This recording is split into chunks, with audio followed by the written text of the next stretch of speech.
and welcome to the CT Now special. I am Anisha Jain. Well, the $21 billion Mahindra Group is not only looking at profitable growth, but it's a lot about sustainable growth for them, given the positive impact they want to have across stakeholders in the myriad of industries that they're present.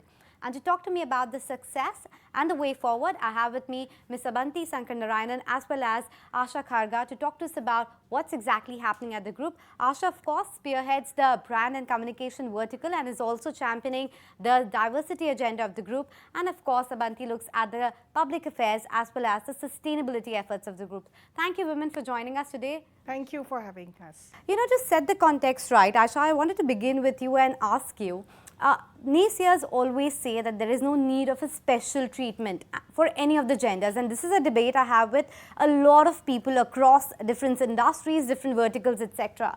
A, what's your comment on that? And secondly, how do you instill this meritocracy in the group that makes sure that person who has the right skill, right merit for the job always gets it?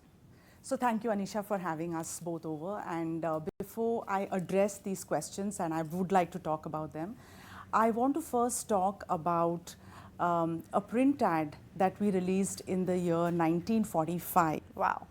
Before India's independence. And that print ad is actually the bedrock of the organization because it did not speak about products or services.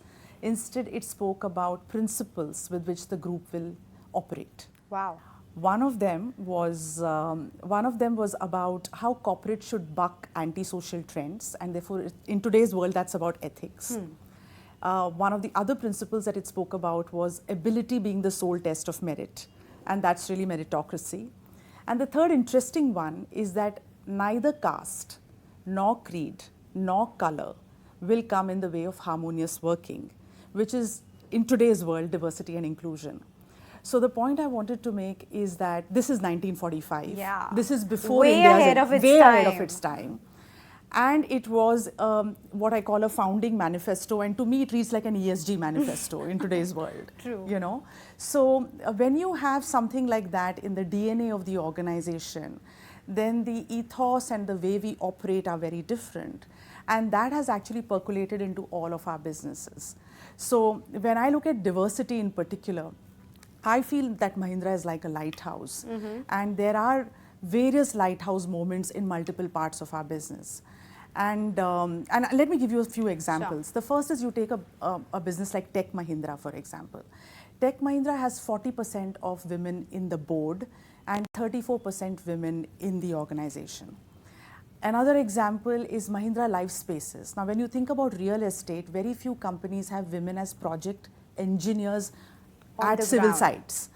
We've had our third batch coming in now in July. 2 batches have already come in, and we are actually putting women at construction sites and giving them a taste of what it is like to build a building from ground up. The third example is if you look at automotive. Apart from dealerships which are fully run by women or service centers run by women, even if you go to the plant, there are some parts of the plant which are 100% women. So if you look at the paint shop, 100% women. And why? Because women are actually much more dexterous. So therefore you find fewer mistakes and the quality of the finish is excellent. In the tractor plant, 50% of the assembly line is women. So there are multiple businesses in Mahindra Finance, for example. Collection and recovery agents are women. Which is considered a typical male bastion, and you usually have men doing the job of recovery agents. But the thing that you talked about in terms of how it's not just numbers and it's not just it's not a part of per se these documents, the ESG, but it goes much beyond into the DNA as well, and that's something I want to debunk a myth that people have, that the ESG practices or sustainability practices look good on paper, and that's all the purpose they solve. They're just cost centers, have no impact on business, etc. What would you say to them? So I too will first, Anisha, draw further from what Asha said, which is that our purpose, which as you know is driving positive change in the community, and only when they rise will we rise.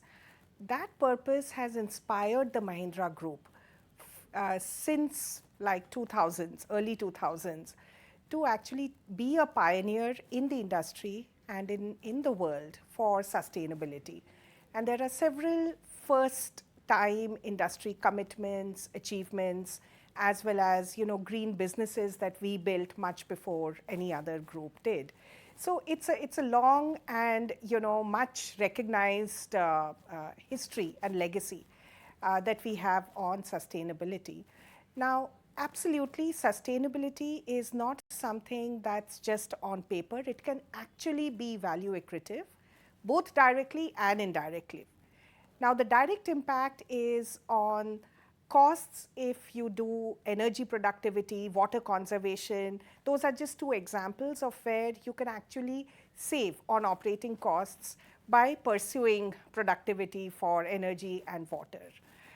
The other impact on value is through revenue, through enhanced revenue by building green businesses. So last year, over the last 1.5 years actually, we have been able to attract impact investors like British International Investment, Temasek, NIIF, India Japan Fund, and IFC, and Ontario Teachers Pension Plan. So 5 examples I can give you of investors who have come into the group as equity investors into our renewable energy and our electric vehicle businesses because of the fantastic performance and record that we have on sustainability. And that again is an example of value creation through sustainability. So these are just some ways in which, very tangibly sustainability builds value.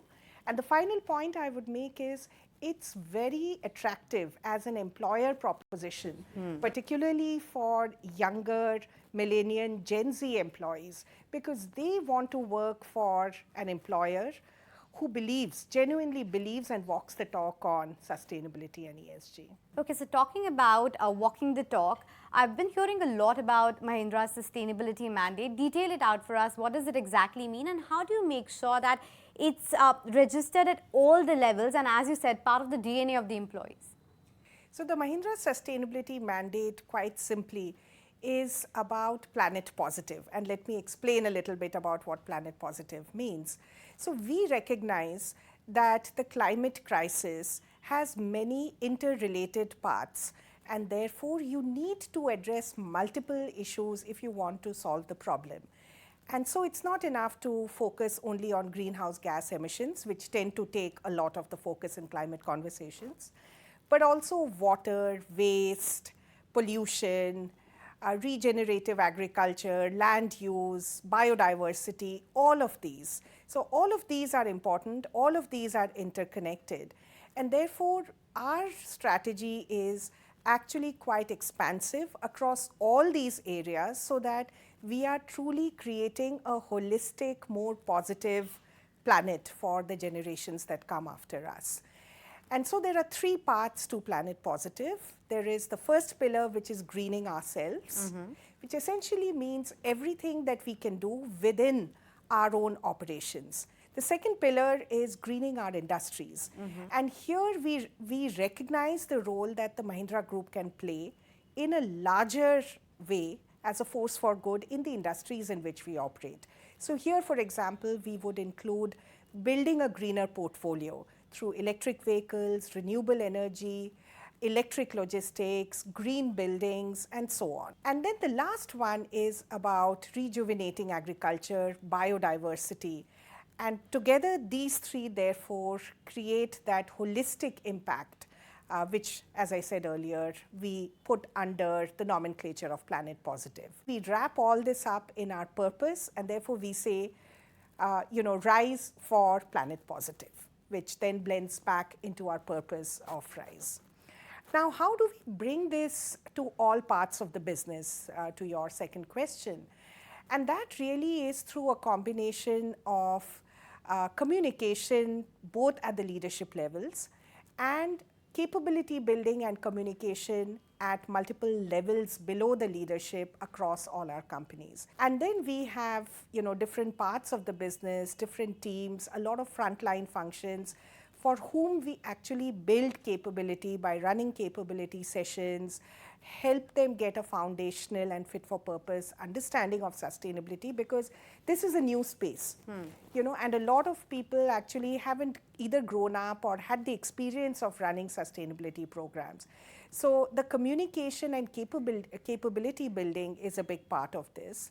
And then, as I said, basically participating in a lot of critical external forums, credible and critical external forums, both at the global level as well as in India. No, clearly you're setting the benchmarks for the industry as well with the kind of work that you're doing. And talking about the benchmarks and the lighthouse movement, one such movement has been that 5-year maternity policy that you guys launched, again, much ahead of others. Wasn't really talked about. Forget the manufacturing verticals, even in the service industries, you hadn't heard about that. Talk to me about how did it come about? What was the rationale around it? How's been the success so far? So that's really something which is special to both Abanti and me. We worked jointly on that one because it, I think the starting point was really, both of us are marketers from a previous life. I mean, even in this life to that extent, but it actually came from voices of the people, and to listen to what women really want in this journey. And typically what organizations have done in the past is that you look at maternity as a 6-month, 9-month or a year-long journey, when actually when you become a mother, you're a mother for life. But the first 5 years is really very critical and something which is very deeply important for women. And therefore we said that you have to look at it as an end-to-end journey, right from the time a mother or a woman decides to conceive till the time the child is in play school. And therefore we have broken it up into 3 parts. The first part is really what we call pre-maternity. And therefore, the kind of support that a mother needs, even in terms of IVF support, because today, for example, when it comes to conception too, you may need to visit a doctor and need some, some help. Exactly. So in that process, what is the support she requires? So, as an organization, you need to be there at that time. The second bit is during maternity itself. So not just for the biological mother, but we have actually extended it for adoption as well as for surrogacy. The third bit is really when it comes to the flexibility that's required for the first 3 years of a child's life. Because what we are encouraging women to do is to take charge of their careers. So what we are enabling is really the right support for motherhood, but really also nurture your career by ensuring that if you were due for a promotion, then your promotion will not be, will not be held back because you chose to be a mother. If you were due for a pay hike, that would actually also be coming your way, even if you've been away for mat leave for say 6 months. But you will get your performance pay for the full year. And more importantly, the job that you left would be waiting for you when you come back. Imagine if somebody is going through IVF, what's the support that she requires? Imagine if she's going through adoption, what's the support she requires? Imagine she's looking for some flexibility and she's finding a challenging role at work, or she wants some other support. Right. So we have actually empaneled professional counselors who are really in this space and actually can partner women on this journey. So if there's one thing that both of us feel very kicked about, it's really this policy, because as you rightly said, it's a game changer, because it's not just about motherhood.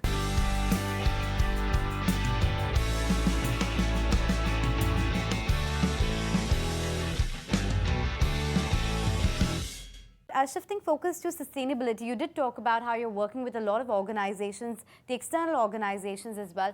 Talk to me about what kind of impact you're driving through it and what's been the experience so far in terms of those collaborations. So I think we are really a big leading voice in those organizations to bring our experiences, to bring shared learnings, best practices, and to also hear from others. And why that's important is the climate crisis is a global problem and it's hugely complex. And no one organization has the playbook ready and can just say, look, I know it all, this is the way it can work. So partnership, collaboration, sharing best practices and insights is the only way in which you can tackle a problem which is global in nature, complex and interrelated. And so being a voice of that for the experiences that we bring is hugely powerful. And I think also what we find is that because of the work that we are doing, we have a lot of credibility. and people actually the best companies that are present at these forums not just listen to us but also want to capture our experiences through case studies. So I'm very happy to say that in the last couple of years we have featured in about 10 global case studies on different aspects of sustainability work that we have done. And these are in organizations as lauded as World Economic Forum and United Nations Global Compact. And in these case studies, we are one of maybe only 7 or 8 global corporations which feature.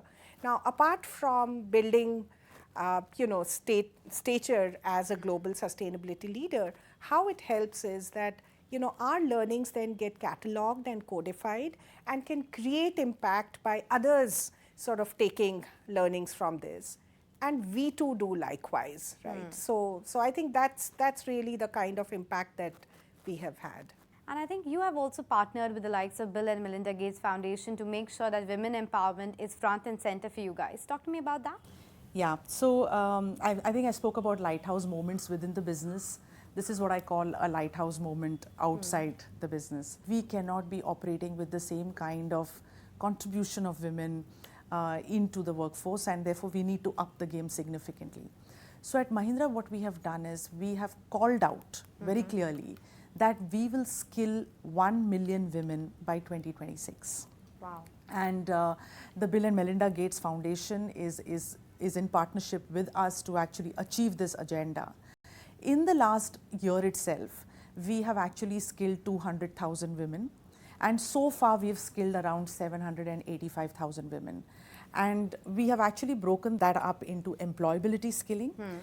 We also have domain skilling, and we have agri skilling.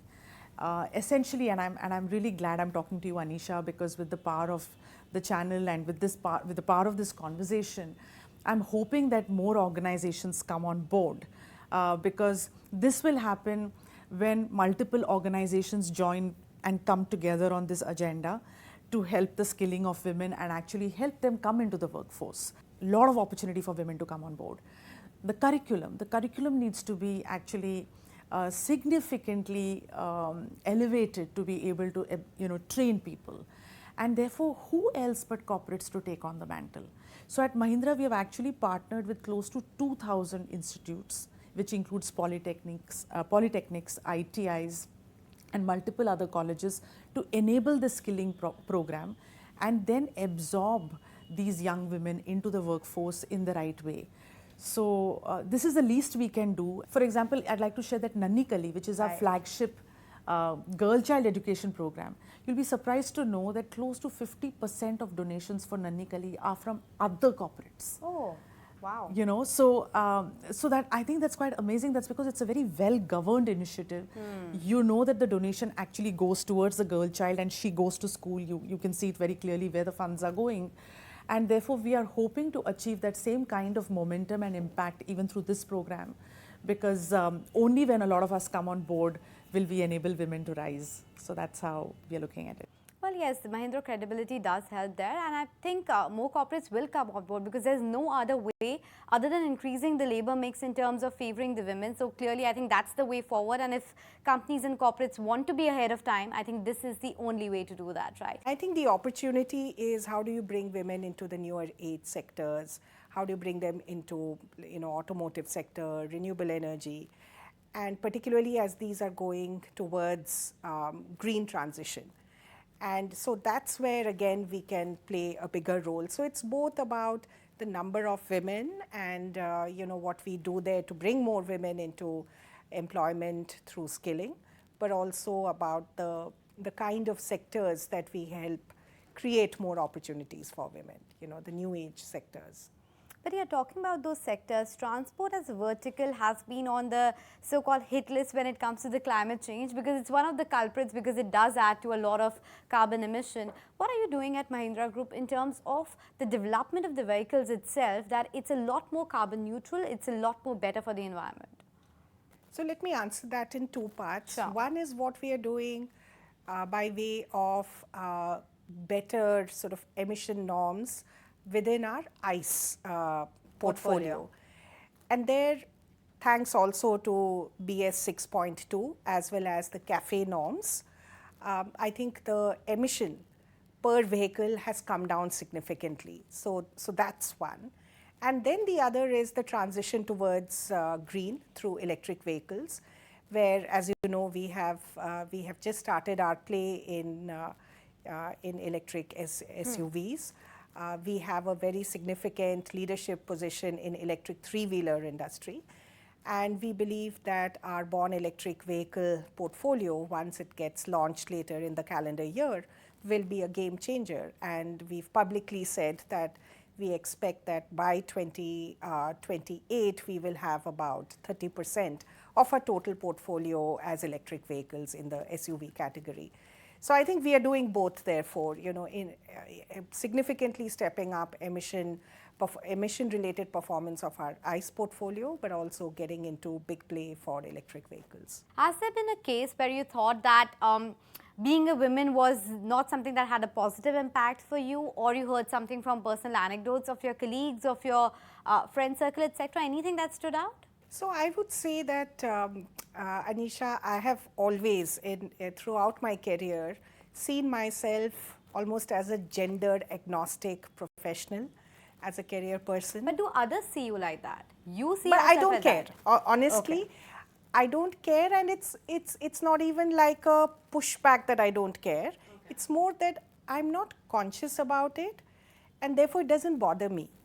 I know intellectually that there will be people who will see me as a woman, and some will judge on various aspects of that.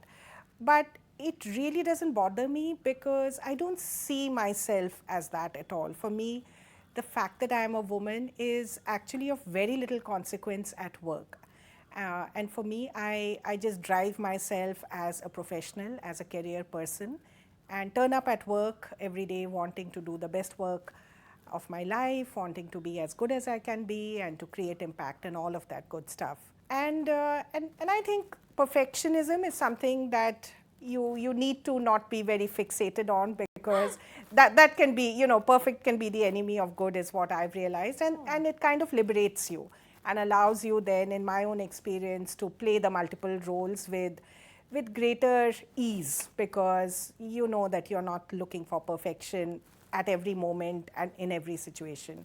You just want overall everything to generally be okay, versus everything at every point in time to be perfect. That, I think, for me has been a big source of freedom and liberation and lack of stress. And for younger colleagues, I've always said, in part jest, that be very choiceful about who you decide to commit your whole life to, because that can play a big role in whether or not you can pursue both career and your personal life and personal interests. And finally, I think the organization that you work for has a huge role to play, and that is where people like Asha and me are speaking for Asha as well, because we've chatted about this. There is a big role that companies have to play, and we are privileged to work in a company like Mahindra, because the company creates the culture, and it creates an enabling environment for both men and women to thrive. But the both is important, right? Women should also be able to thrive. And I think, therefore, choosing the employer, not just for the job description or the reward, but also culture, is very, very important. And that's the last thing that I would really say to close this, that, choose your company and employer with care. No, that's exactly the point. It's very important to commit to the right partner whom you spend 8 to 12 hours with, but at the same time, commit to the right employer, because you spend literally half of your day there. Just before we wrap up, Asha, your word and your advice to young women out there, young entrepreneurs, young women who are starting off their careers, what would you tell them? Actually, I completely agree with her on the choice of partner. Yeah. Because I think you can be very different on the outside, but your core values need to match. And it's a bit like, whatever you do, the organization you join, the friends you have, your personalities might be different, or the spouse the partner you're with.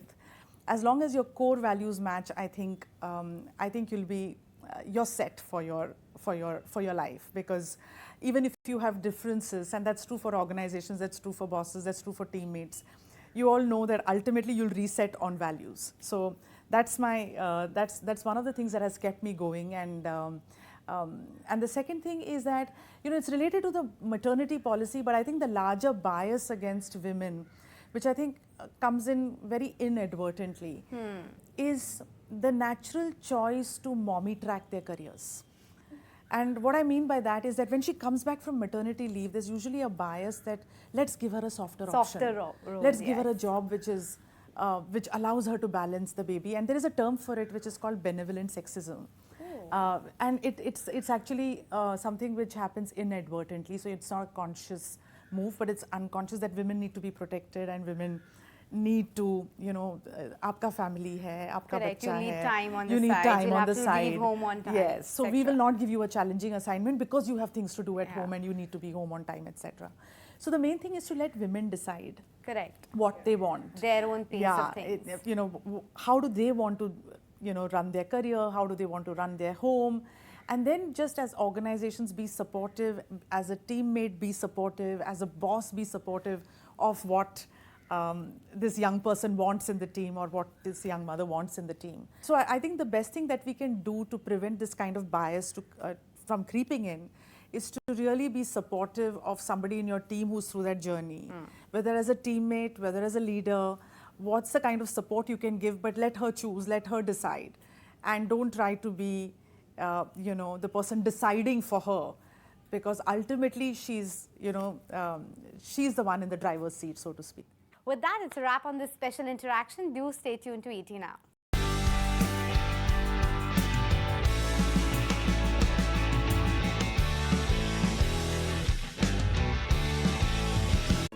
If you like this video, then like, share and subscribe to ET Now.